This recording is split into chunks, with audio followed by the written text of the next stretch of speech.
සෝනාංශ මේ කෙනෙක් කියන්නේ දන් දෙන කෙනා සිල් රකින්න කෙනා එතකොට මෛත්‍රිය වඩන කෙනා තුල සකස් වෙන්නම අලෝභ අදෝස අමෝහ. එතකොට සෝනාංශ මේ කෙනෙක් රහත් වෙනවා කියන්නේ අලෝභ අදෝස අමෝහයේ ඵලයක්මයි. එතකොට සෝනාංශ මේ දන් දීම සිල් රැකීම එතකොට මෛත්‍රිය කියන කාරණා තුලින් පමණක් පුළුවන් වේද මේ රහත් ඵලයේ කියන කාරණේ නේ මෙහෙමයි මහත්තයෝ දැන් දානීය සීලය භාවනාව තුලින් අලෝභ ද්වේෂ මෝහයන් වැඩිනවා කියන්න බෑ. දාන සීල භාවනා තුලින්ම ලෝභ ද්වේෂ මෝහන් වඩා ගන්න කොච්චරයි ඉන්නවද? තේරෙනවද? දාන සීල භාවනා තුලින්ම ලෝභ ද්වේෂ මෝහයන් වඩා ගන්න කොච්චරයි ඉන්නවද? තේරෙනවද? දානීය නිසාම මාන්නයටපත් වෙලා දානීය නිසාම අනුන්ව හෙලා දකින්න සීලය නිසාම අනුන්ව හෙලා දකින්න දැන් ඔය දෘෂ්ටිකට සීල තියෙන මස් මාංශ ප්‍රශ්න වගේ ප්‍රශ්න ගත්තාම ඒවා නිසා ඒගොල්ලෝ කොච්චරනම් ලෝභ ද්වේෂ මෝහය සිතුවිලි සකස් කරගන්න. ඒ නිසා දන් දුන්නා, සිල් සමාදන් වුණා, මෛත්‍රිය වැඩුවා කියන කාරණෙන් හැමෝම අලෝභ ද්වේෂ මෝහයන් සකස් කරගන්නේ නැහැ. තේරෙනවද? ඒ කියන්නේ යම් ප්‍රමාණයක් ලෝභ ද්වේෂ මෝහයන් තුල ජීවත් වෙනවා. ඒ නිසා ඒවැ ශක්තිය අපිට මතු කරලා දෙන්නේ නැත්තේ. ඒ නිසා අපි මේ අලෝභ දෝෂ මෝහයන් වලින් මිදිලා අලෝභ අද්වේෂ අමෝහයන් සකස් කරගත්තා කියන කාරණේනු නිවන් දකින්නේ නැහැ. තේරෙනවද? මහත්යා අලෝභ අද්වේෂ අමෝහ කියන කාරණා සකස් කරගත්තා කියලා නිවන් දකින්නේ නැහැ. බුදුරජාණන් වහන්සේ දේශනා කරනවා සබ්බ පාපස්සා කරනවා. සියලු පාපයන්ගෙන් මිදෙන්න. තේරෙනවද? කුසලස්ස උපසම්පදා. කුසල් ධර්මයන් වැඩෙන්න. ඒතකොට සියලු පාපයන්ගෙන් මිදෙනවා කියන්නේ මොකක්ද? ඔය අලෝභ ලෝභ ද්වේෂ මෝහයන්ගෙන් මිදෙන්න. කුසල් දහම් වඩන්න කියන්නේ මොකද්ද? අනිවාර්යයෙන්ම අලෝභ අද්වේෂ අමෝහයන් තුල ජීවත් වෙන්න. තුන්වෙනිව බුදුරජාණන් වහන්සේ දේශනා කරනවා සචිත්ත පරියෝදපන. සිත දමනය කරගන්න. මොන සිතද? කුසල් සිතත් අකුසල් සිතත් දෙකම දමනය කරගන්න. ලෝභ ද්වේෂ මෝහේනුත් අලෝභ අද්වේෂ අමෝහේනුත් දෙකම අනිත්‍ය වූ ධර්මතාවයන් හැටියට දකින්න. කුසලයේ අකුසලයේ දෙකම විදර්ශනා නුවණින් දකින්න. ඒකයි එතනදී බුදුරජාණන් වහන්සේ කියන්නේ සචිත්ත පරියෝ මේ සිත දමනය කරගන්න. මොන සිතද? මේ කුසල් සිතත් අකුසල් සිතත් දෙකම. තේරෙනවද? මොකද කුසල් සිතත් අපිව භවයටයි අරන් යන්නේ. අකුසල් සිතත් අපිව භවයටයි අරගෙන යන්නේ. අතන සැපය දෙනවා, අතන දුක දෙනවා. නමුත් ඒ සැපයත් දුකත් දෙකම අනිත්‍යයි. තේරෙනවද? ඒ නිසා දාන සීල භාවනා තුලින් අපි විදර්ශනා නුවණ සකස් කර ගන්නවා නම් නිරේතුරුවම අපි ඒ දාන සීලය තුලින් අපි විදර්ශනා නුවණ ඇති වෙන ආකාරයෙන් ඒක දකින්න ඕනේ.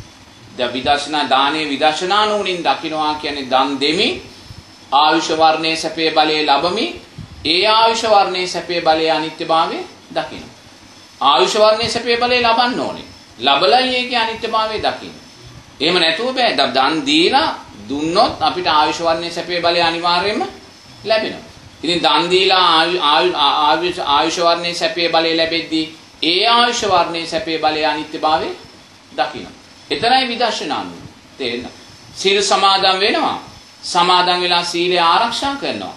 ඒ ආනිසංසයන් ජීවිතේට ලබනවා. මොනවද ආනිසංස? සුගතියේ ඉපදිනවා. සීමුලා නොවි මැරෙනවා. කීර්තිරාවේ පැතිරෙනවා. ඕනම සබාවක් ඉදිරියට නොබිය යනවා. ඒ ආනිසංසයන් ජීවිතයට ලබනවා. දැන් අපේ ජීවිතේ අපි දැන් මේ මොහොතේ මගේ කීර්තිරාවේ පැතිරෙනවා. තේරුණාද? ඒක හේතුඵල ධර්මයක්. මේ නැතුව මේ කවුරුත් දෙවියෙක් බ්‍රහ්මෙක් කරන දෙයක් මම වුමනාවෙන් කරගන්න දෙයක් නෙමෙයි. ඇයි ඒ සීලේ ආනිසංස. ඒතකොට සීලේ ආනිසංස නිසා මගේ කීර්තිය පැතිරෙනකොට මං ඒ කීර්තියට එක දශමකින්වත් බැඳෙන්න යන්නේ නැහැ. එක දශමකින්වත් මං දන්නවා ඒක අනිත්‍ය වූ දෙයක් කියන කාරණා. නමුත් ආනිසංසය ලැබෙනවා. ආනිසංසය බලක්වන්න මට බෑ. ආනිසංසය ලැබෙනවා. ලැබුණා වූ ආනිසංසය අනිත්‍යයි කියන කාරණේ දකින්න. ඉතින් එතනින් තමයි නිවනට මේක යොමු කරගන්නේ. තේරෙනවද? එතෙන්ටයි නිවන. එහෙම නැත්නම් දානය සීලය නිසාම මිනිස්සුયો ලෝභ, ද්වේෂ, මෝහයන් අප්‍රමාණ ඇති කරගන්න. ඒ නිසාම ඇති කරගන්න. ඉතින් ඒ නිසා ඒ ආකාරයෙන් තමයි විදර්ශනා නුවණ සකස් කරගන්නේ. එතෙන්දී බුදුරජාණන් වහන්සේ කියන්නේ කුසල් සිතත් අකුසල් සිතත් දෙකම দমনය කරගන්න. එයයි බුදුරජාණන් වහන්සේලාගේ අනුශාසනාව.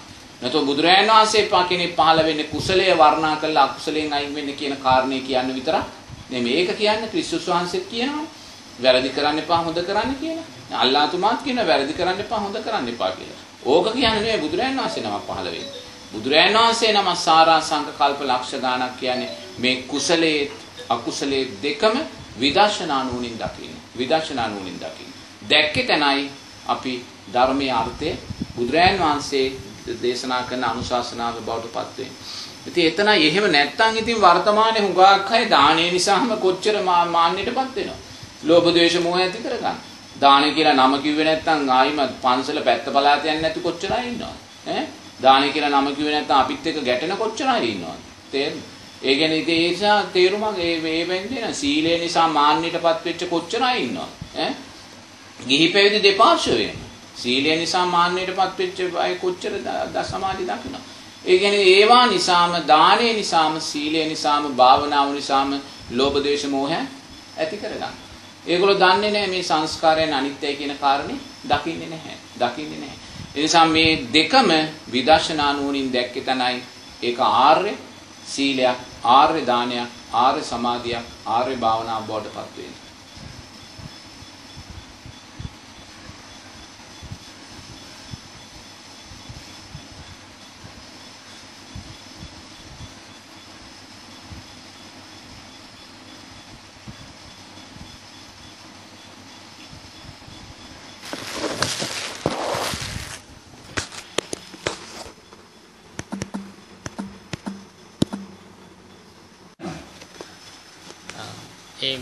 සායනංශ මේ සෝවාන් පුජ්‍යලයා අතින් අකුසල් වෙන්න පුළුවන්ද? එහෙම වෙනවා නම් වෙන්නේ මොන වගේ අකුසල්ද කියලා කෙනෙක් අහුව ප්‍රශ්නයක් තමයි. මේ සෝවාන් පුජ්‍යලයා තුළ අකුසල් වෙන්න පුළුවන්.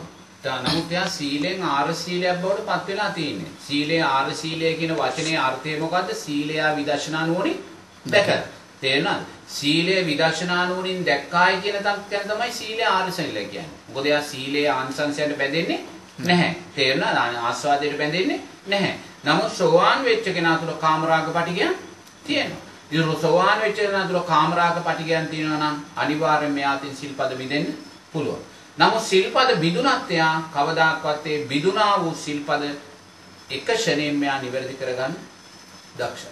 එක ක්‍රමයෙන් නිවැරදි කරගන්න දක්ෂයි. නමුත් එයාට ඒ හැකියාව ඊට වඩා ශක්තිමත් ආකාරයෙන් තියෙනවා. තේරෙනවද? එයාට ඒ හැකියාව ශක්තිමත් ආකාරයෙන් තියෙනවා. එයා දක්ෂයි බිඳුන සිල්පදේ විදර්ශනා නුවණින් එතන තමයි වටිනාකම. තේරුණා? බිඳුන සිල්පදේ විදර්ශනා නුවණින් දකින්න යා දක්ෂයි. නමුත් සිල්පද බිඳිනවා. සිල්පද බිඳින්න නැති වෙන්න බෑ. යා තුල කාමරාග පටිග තියෙනවා. කාමරාග පටිග යා තුල තියෙනවා. ඒ නිසා යාගේ අතින් සිල්පද බිඳෙන්නේ නැහැ කියන තැනක් අපිට කොතනකවත් හිතන්න බෑ. එයා තුල කාමරාග පටිග තියෙනවා. නමුත් එයා බිඳුනා වූ සිල්පදයක් විදර්ශනා නුවණින් දකින්න දක්ෂභාවය තුල තියෙනවා.